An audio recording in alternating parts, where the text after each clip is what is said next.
vantagem de que ele pode ler é que ele pode falar à distância, sem som, sem atrapalhar. Todo mundo esquece que sou surda, né? Tá bem barulhento. Está gravando.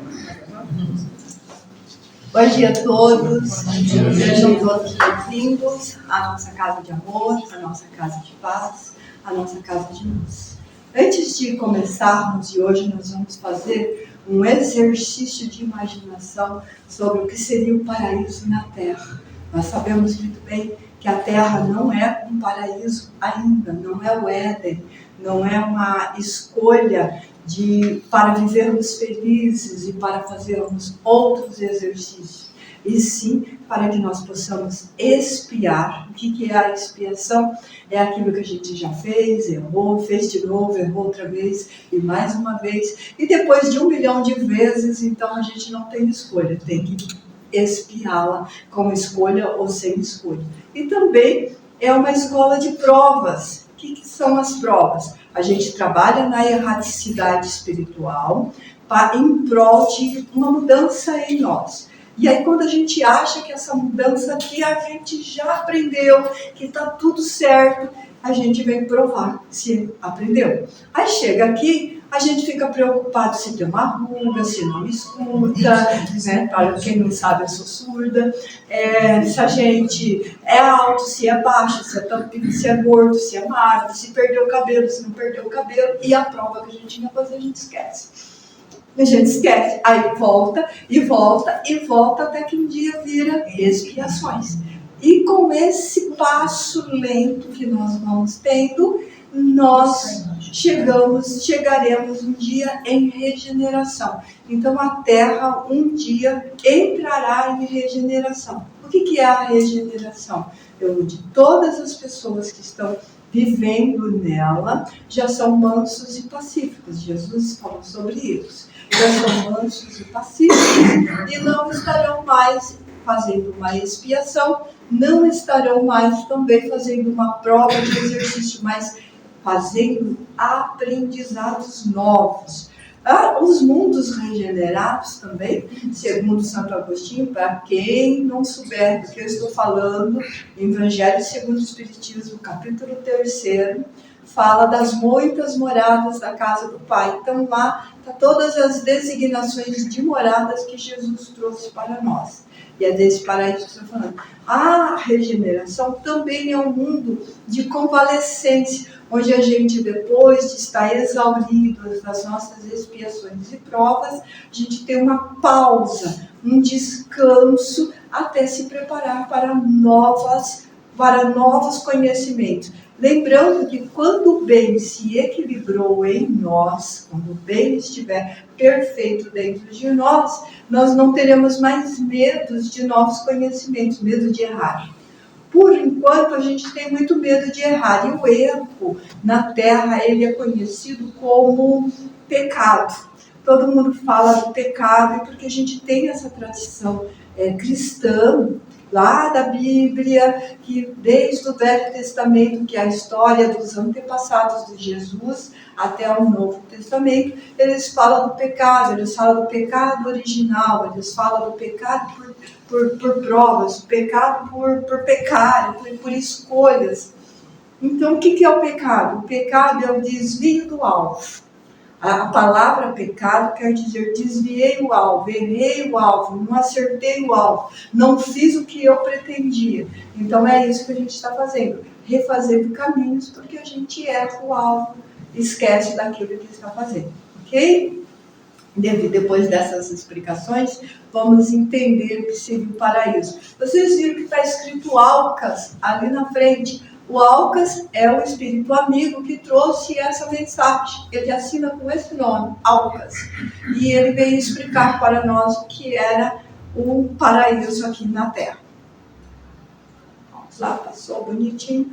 Primeira coisa, ele vai falar do futuro. Lá na mensagem dele, ele não fala imagine ou vamos fazer um exercício. Nós estamos trazendo para que nós possamos realmente imaginar. Imagina um tempo no futuro, ou visualizemos um tempo no futuro, não muito distante, porque nós esperamos que aconteça o mais rápido possível na Terra, porque isso depende de nós, essa mudança, quando as opiniões pessoais não prevalecerão, porque na Terra ainda nós brigamos muito com isso, porque a minha opinião pessoal, tudo aquilo que a gente vai colocar, a gente fala disso. Não, você pode até estar certo, mas a minha opinião pessoal não concorda com a tua. E aí começam os pés de guerra. É assim que começam os pés de guerra.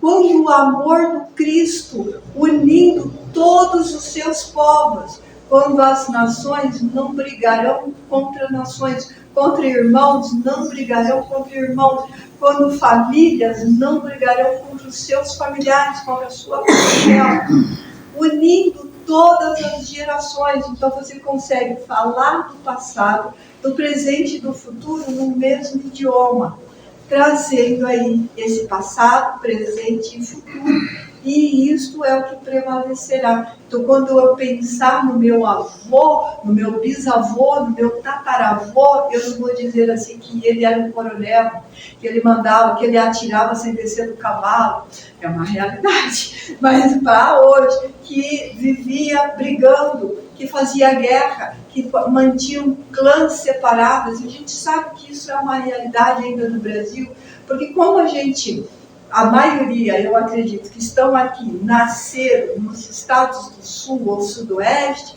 não tem muita ideia das brigas que acontecem no norte e nordeste, brigas de família, mas a gente vê vez ou outra na televisão o que ocorre.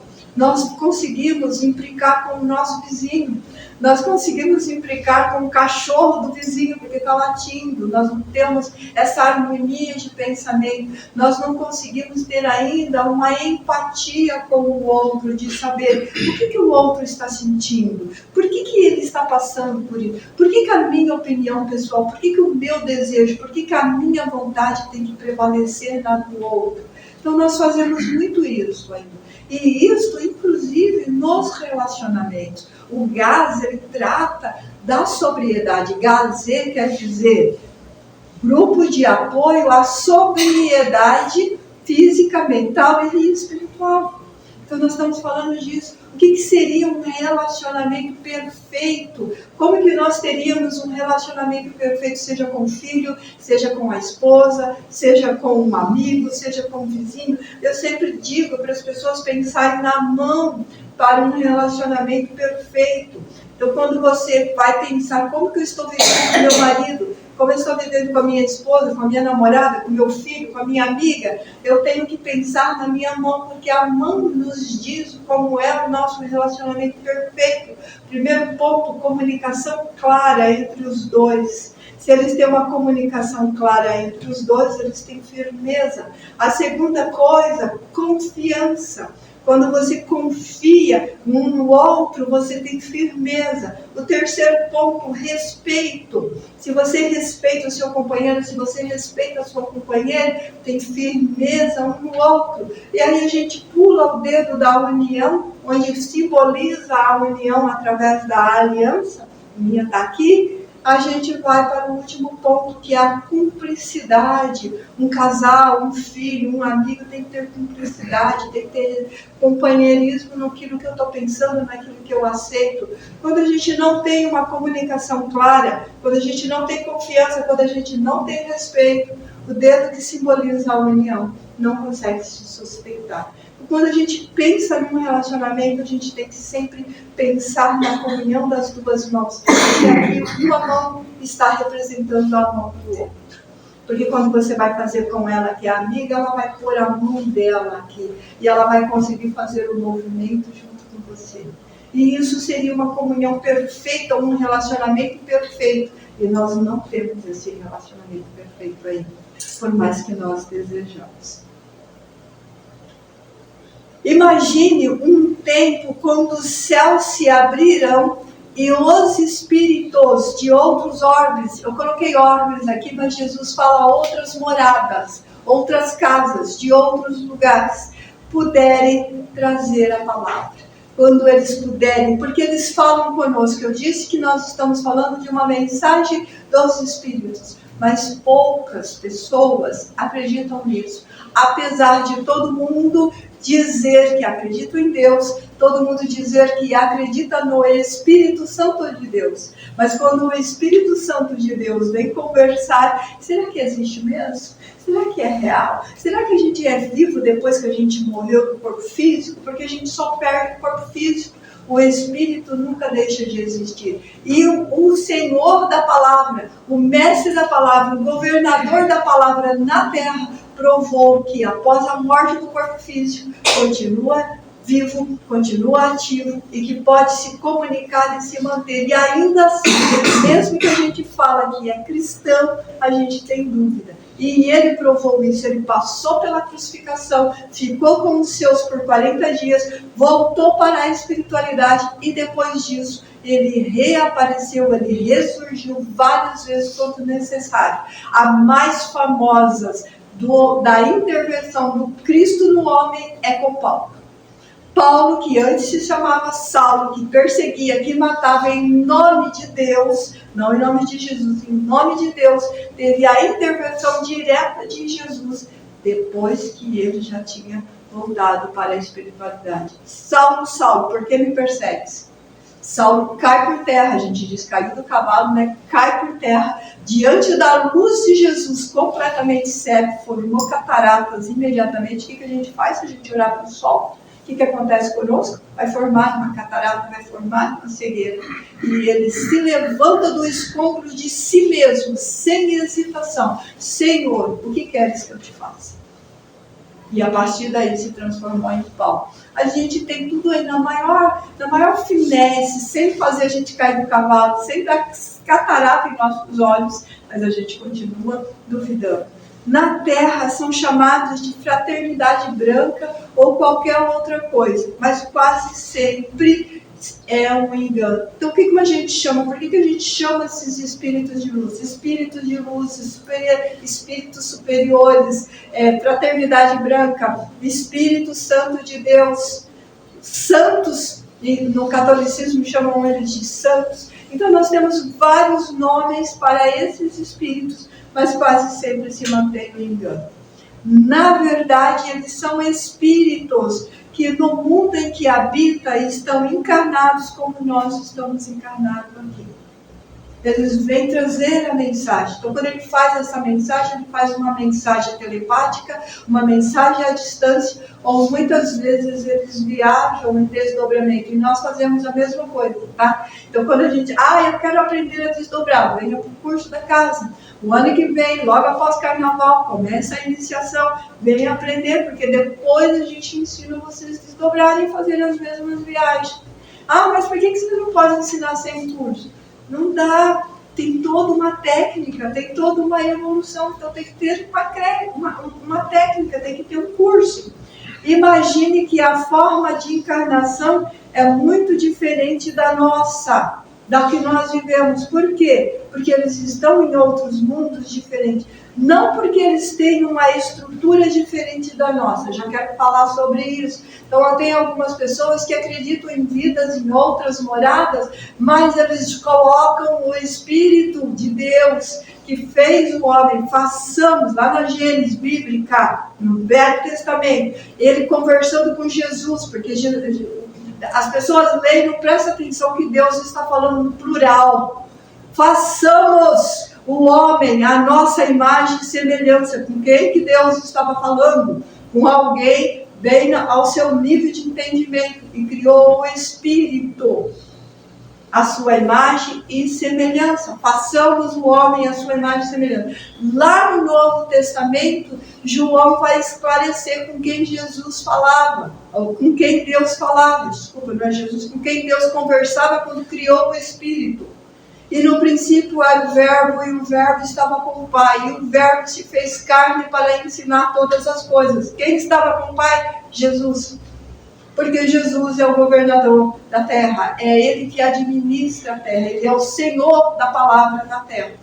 Então, não com uma estrutura diferente, mas tem gente que acredita que o espírito de outro planeta, ou um ser que vive em outro planeta, é um lagarto, é uma cobra, é um jacaré, é um tomate assassino, porque a ficção de Hollywood faz isso na cabeça das pessoas. Não, são espíritos humanos, são homens e mulheres como nós. Ao olharmos para ele, vemos a semelhança. Então são pessoas como nós. Diferentes, sim, porque um mundo mais leve, um mundo evoluído, não vai ter uma matéria tão densa quanto a nossa. Nós temos uma matéria densa porque nós ainda trabalhamos muito com o instinto. Nós ainda somos muito animais. A neurociência nos diz que 80% das nossas ações são irracionais. Então pensa numa coisa dessa. Mas a terra deles, a casa deles, a morte demora muito para chegar. E nesse mundo não existe o medo da morte como em nosso mundo. Nós temos medo da morte. E não adianta ter medo porque ela é uma fatalidade, vamos colocar assim. Se nós estamos encarnados, nós vamos desencarnar. Então nós temos medo de nascer. Já nascemos chorando, gritando, desesperado. Onde é que eu caí? Né? E temos medo de voltar para a nossa casa. Então a morte, eles não têm medo. A morte acontece diante de todos e que vão observando o lento passar de tirar de si mesmo uma casca onde o corpo que serve de instrumento fica repousado ao chão. Eu já tive a oportunidade de ver isso com a minha bisa. Ela disse, tal dia eu vou voltar à casa do pai. Uma bisa italiana, nasceu em Veneza, falava português arrastado igual não sei o quê.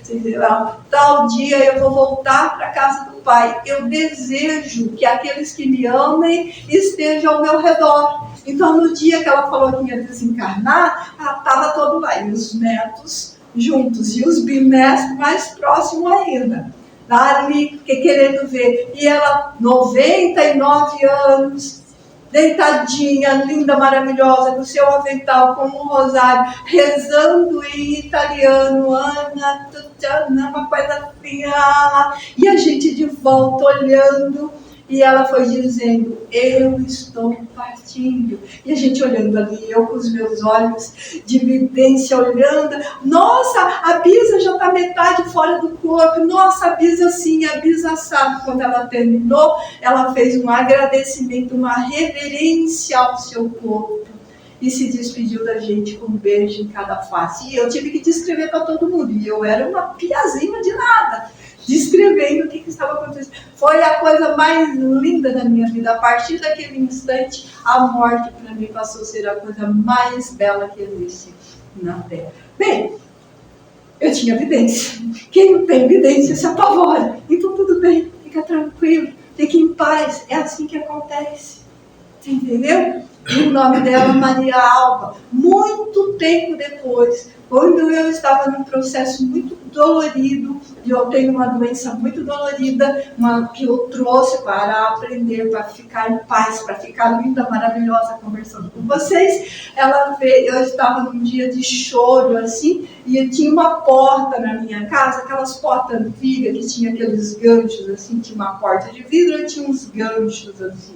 Eu tinha aberto a porta de vidro e eu tinha me pendurado pelos braços no último gancho para aliviar a dor que eu tenho, para aliviar a dor, suspender-se da dor.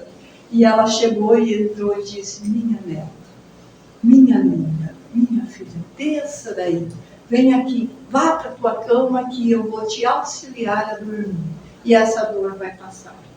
Que coisa mais linda você ser socorrido dessa maneira. Então é isso que a gente precisa entender. A morte é assim. A morte deve ser vista assim. Na frente de todos mostram que estão vivos, que estão bem, que estão felizes e que em breve retornarão. O sistema de família é o mesmo nosso. Nasce gerações após geração na mesma família, assim como as nossas famílias aqui na Terra. Caso vocês não sabem, a ciência nos diz que nós nascemos, trazemos o nosso código de DNA e que um filho nosso hoje parece muito mais com o seu pentavô do que com seus pais, porque a gente tem isso na nossa carga genética. Então, nós nascemos gerações após gerações na mesma família. Então, pare de dizer, não é a família que eu escolhi, porque é sim. Pare de dizer que estou numa família estranha. Não é verdade, você está na família que você escolheu para aprender, para viver. A gente diz isso, querendo ou não. Aqui na Terra, nós estranhamos a família com a qual convivemos, que eu acabei de falar. Nós não percebemos que essa família que nos provoca dor, que nos acorrenta, que nos impede, que tem preconceito, que luta contra nós, é a mesma que em outro momento nós mesmos fizemos a mesma coisa. Que pai difícil hoje! Será que eu não fui difícil quando fui o pai dele? Que filho rebelde! Será que eu não fui um filho rebelde quando eu fui filho? Que mãe incompreensível! Que mãe preguiçosa! Eu sempre brinco com isso. Eu falo, como que é a sua mãe, Sônia? A primeira lembrança que eu tenho, a primeira coisa que eu consigo dizer da minha mãe é um defeito, que ela é preguiçosa. E depois é que eu vou pensar nas qualidades. A gente era bem pequenininho, não tinha nem 7 anos, todo mundo tratei de aprender como é que fazia comida se quisesse viver. Porque ela é assim, a natureza dela. Mas será que nós não fomos um dia também preguiçosos com ela? E agora ela está só repousando na folga que nós já tivemos antes? Então é isso que a gente tem que pensar. Imagine que nesse orbe, nessa escola, não existe expiações, nem prova. O intuito da encarnação é de aprendizado, de crescimento e de elevação. Imagina quando nós estivermos aqui na Terra para isso, para só aprender, só se elevar, só se descortinar. Neste orbe, nessa escola, não existe guerras, não existe doenças, não existe a fome, não existe divisões de raças, nem divisão de espíritos. É um sonho que nós precisamos anelar para a Terra, porque um dia ela será assim. E para isso, por incrível que possa parecer, tem que começar por nós. Se nós não começarmos, não vai ter jeito disso acontecer. Todas as culturas são cultuadas. A união de culturas diferentes, de espiritualidades diferentes, o que é impensável na Terra. Em alguns lugares a gente já consegue viver bem com culturas e religiões diferentes. Eu vejo a minha família é tradicionalmente protestante, eu sou espírita, me dou muito bem com eles. Hoje, na época foi difícil, mas a gente vai conseguindo viver bem, então a gente vai conseguindo respeitar, você vai conseguindo ver o outro como a si mesmo. Um orbe, uma casa onde não tem sofrimento, onde não se sofre, onde a dor não existe. Poderíamos dizer que é um paraíso, quando comparado com a Terra, a nossa escola. Então, e os primeiros homens que vieram de outros orbes para avançar a Terra, eles não cantam o paraíso?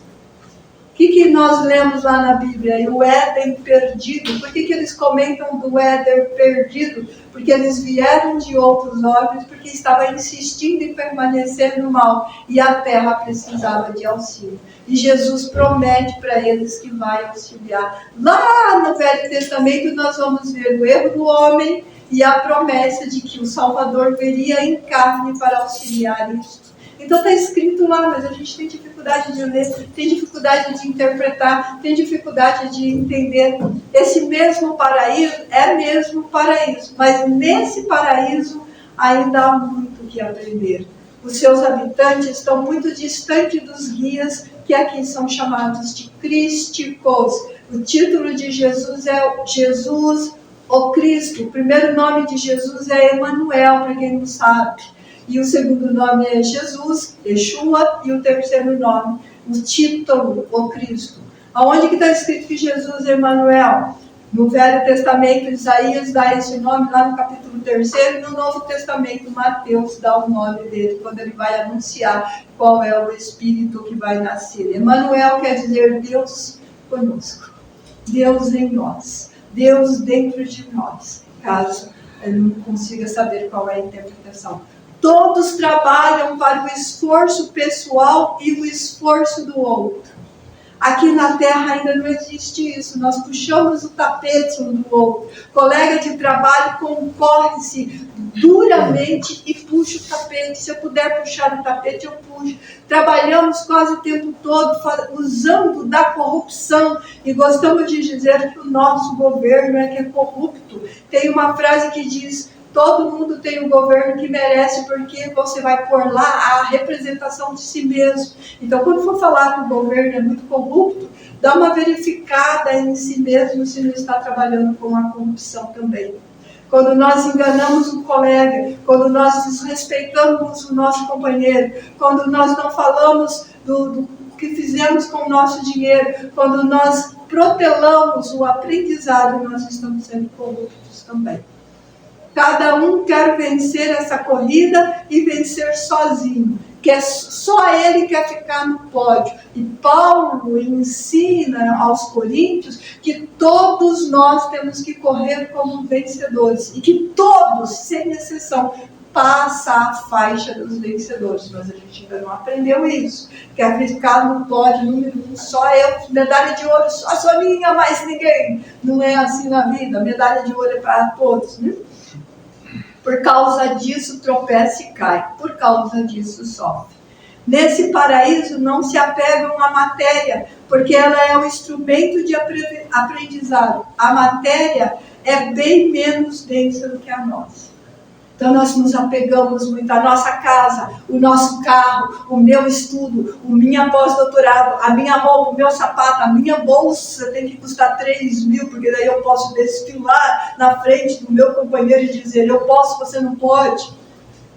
Entendeu? E no Evangelho segundo o Espiritismo tem uma carta linda de uma mãe milionária que se veste simplesmente, bem simples, bem linda, faz a mesma coisa com a filha para poder não causar dano no outro ser. Nós não podemos causar dano no outro ser. Ai, Sônia, eu posso comprar uma bolsa de 3 mil e aí é proibido? Não, criatura de Deus. Compre para o teu prazer, não para esquisinhar o outro. Quando você vai fazer uma coisa para prejudicar o outro, aí não pode, aí é errado. Quando você faz pelo seu prazer e você já cumpriu com todas as suas metas, entre elas, inclusive auxiliar quem não pode fazer o que quiser. Tudo pode, mas algumas coisas não convêm, ensinou Paulo. A matéria serve de instrumento para aquele momento em que estão encarnadas, é só para isso. Quanto tempo tem uma encarnação? A mais longa na Terra, a irmã do Antônio, que não está presente, que está com a mamãe que está doente. A tia dele, 104 anos lúcida. Isso é considerado assim, longo do longo. Mas uma encarnação, em média, no Brasil, a estatística do Brasil é de 80 anos. 75 para homens, 70 anos para homens, 75 para mulheres. Então, uma subidinha. A mulher sempre vai viver um pouquinho mais, porque ela é mais inteligente. Né, gente? A mulher sempre mais inteligente. Ela come verduras, ela come frutas, e os homens se reduzam. E é só isso que faz elas viverem mais, as verduras e as frutas. Ok? Então, já aprende isso, elemento masculino, verduras e frutas. Então, 75, 70 anos. Existem casas, existem veículos de transporte, só que não poluem lá no mundo deles. Não agride a natureza. Não sacrificam animais. Eles não sacrificam animais. O que significa isso? Que provavelmente eles não se alimentam de carne como nós alimentamos, porque a nossa matéria é mais densa. Nós precisamos de uma alimentação mais densa. Mas nós também temos que aprender a comer frutas, verduras e legumes para fazer o exercício. Uma vez perguntaram para mim assim: Sonia, por que você quase o tempo todo você é vegetariana? Estou exercitando como é que se vive num mundo que não come carne. Entendeu? não agride a natureza, não sacrificam animais, e sim, existem animais lá e são diferentes dos nossos. Então a gente precisa entender isso. Se eles são mais leves, se a matéria é mais leve, os animais também o serão. São felizes, não carregam tristeza e por causa disso têm tempo para dedicar ao próprio estudo e aperfeiçoamento. Vocês sabem, a ciência já prova isso, vocês sabem que eu trabalho o tempo todo como uma mente, sou mentora comportamental, né? Ela me chama de minha amada mentora, adoro quando ela me chama assim, minha amada mentora. A tristeza nos impede, ela rouba o tempo da gente, porque enquanto você está chorando a sua tristeza, amargurando a sua tristeza, você não vê a vida à sua volta. Então eles não têm tristeza, e sim, a tristeza é uma doença da alma, e sim, a tristeza é uma rebeldia. Eu não quero aceitar o que eu estou vivendo. Então a gente é rebelde, não tem jeito, a gente é mesmo. Nesse momento, todos trabalham, neste mundo, todos trabalham em prol de todos. O meu trabalho é para levar o outro ao conforto, o trabalho do outro é para levar conforto para o outro, o trabalho do outro é para levar o conforto do outro. Ninguém quer ser só ele vencedor, todos vencedores. Os filhos não demoram tanto para passar a infância, a puberdade e a adolescência para chegar na maturidade. No Brasil, na Terra, melhor dizendo, o nosso filho demora bastante, de 0 a 7 anos, primeira infância, de 7 aos 12, segunda infância, dos 12 aos 18, a adolescência, que as mães gostam de chamar de aborrecência, e depois vem a maturidade. Então ele está dizendo que isso demora menos lá. Imagine que nesse mundo não existe tanta resistência ao aprendizado e o cérebro já nasce funcional. Na Terra o cérebro não nasce funcional, tem que aprender, tem que ensinar. É responsabilidade dos pais ensinar o cérebro a trabalhar. Aprende muito rápido, são imitadores. Ai, meu filho está falando palavrão, onde será que ele aprendeu? De você, se você fala palavrão. Então, ai, meu filho está gritando com uma boca que Deus me livre. De você, se você grita. Então, eles são imitadores dos adultos. Então, a gente precisa ter isso. Em poucos meses, os nossos filhos falam, pensam e agem sozinhos. Sonho da maioria, né? Salvo exceções. Tem algumas pessoas, tem alguns espíritos na Terra que já começam assim. 4 meses eles estão lendo, estão falando, estão fazendo. No Nepal, a mãe descobriu que o filho sabia ler, porque ela foi comprar o leite e ele virou para ela e falou: não quero essa marca, eu gosto daquela lá. Passou na televisão meses e meses, o filho de 6 meses escolhendo a marca que ele queria. Você sabe o que está escrito ali? Sei, mas isso são exceções. Ele está dizendo que lá é regra. Maravilha. Todos trabalham para o esforço de si mesmo, de vencer e de evoluir, o que a gente não faz aqui ainda. A Terra está num processo de transição. Agora nós estamos falando da Terra mesmo. Muitos espíritos estão partindo e deixando a Terra. A espiritualidade tem falado isso, que começou um grande exílio na Terra. O espírito desencarna, não aprendeu nada, manteve-se na crueldade, manteve-se no uso de drogas, manteve-se no processo de obsessão, manteve-se no processo de rebeldia. São escolhidos mundos mais densos, mundos mais primitivos, para que ele possa se adaptar.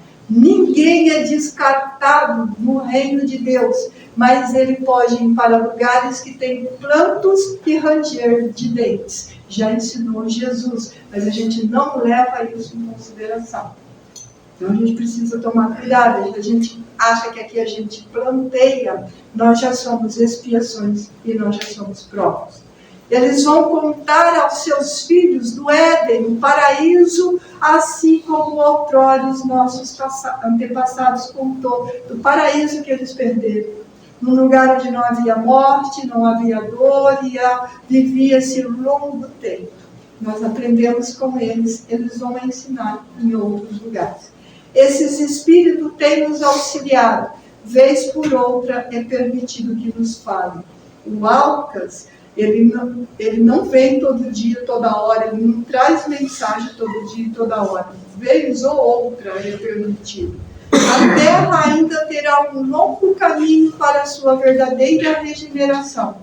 Os trabalhadores da última hora. Jesus já convocou quando se fez carne, mas a gente ainda tem dificuldade de arregaçar as mangas e ser os trabalhadores da última hora. Nós estamos muito preocupados com a nossa própria dor, com o nosso próprio sentimento, com o nosso próprio sofrimento. Eu falo sempre, dor é natural. Nós estamos num corpo de carne, de osso, de células vivas.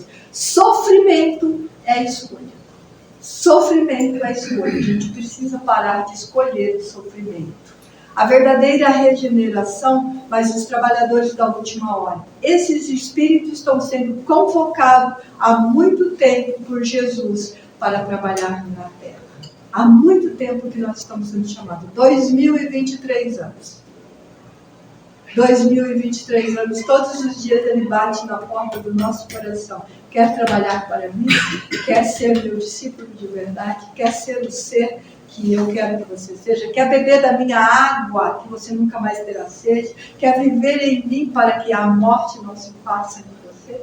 Mas a gente tem dificuldade de aceitar isso. A gente acha que é meio carola. É meio carola ficar falando de Cristo. Vocês acham mesmo que eu falo de Cristo assim, desse jeito igual eu falo aqui? Vocês acham mesmo que eu falo do Cristo no meu trabalho? Falo, né, Linda? Falo, porque tem que aprender, tem que melhorar. A terra convida a todos para serem trabalhadores, e trabalhadores da última hora. Palavras de Jesus. Todos somos convocados a esse trabalho. Muitos estão honrando com dignidade, mas essa honra, muitas vezes, custa dor no corpo e no físico. Então, eu não vou falar para vocês que ser um trabalhador da última hora é só para isso. Muitas vezes, causa dor no corpo e no físico. Tá? Porque a nossa matéria é densa, custa preocupações, porque precisamos laborar. Laborar é trabalhar. Eu não gosto muito da palavra trabalho, porque ela vem de um latim que quer dizer forçado, escravo e etc. Eu prefiro as palavras de Jesus, mordomia. Você trabalha para administrar ou laborar. Tá? Pelo trabalho todos os dias do pão, porque ainda lidamos com dinheiro, com coisas materiais e com trocas. Então, trabalhar para o Cristo, você está fazendo a parte, você está fazendo fora do seu trabalho de todos os dias. Porque aquilo que você recebe de graça você deve ofertar. E não, nós não ganhamos nenhum centavo para esse trabalho que nós vamos fazer material, mas nós ganhamos muito, milhões de diamantes, que é a convivência com esses espíritos de luz constante em nossa vida. E nós não trocamos. Mesmo que a gente vai dormir 1h da manhã, porque alguém mandou uma mensagem que está passando mal, que está perturbado, e tem que levantar às 5 para trabalhar. Mesmo assim, nós não abrimos mão, não é mesmo, Lívia? De hipótese alguma, nós abrimos mão pelo prazer dessa convivência. Nós não aprendemos ainda a permutar. O que podemos dizer que, além do auxílio da espiritualidade superiores, temos irmãos que nos auxiliam, e esses irmãos, muitas vezes, estão em outras moradas. Fica o convite do exercício para vocês de tentar ver como que seria espetacular a Terra se nós pudéssemos já viver o que o Alcas vive no mundo livre. Que nós pudéssemos já viver hoje. Nós podemos viver, sim, dentro do mundo interno que existe em nós.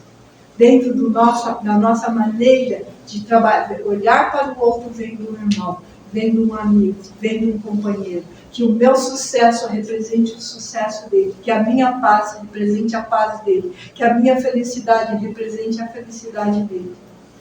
Que o meu estudo represente estudo para ele. O meu equilíbrio emocional represente o equilíbrio para ele. Então, quando a gente faz esse exercício, não é um beija-flor tentando apagar um incêndio numa floresta.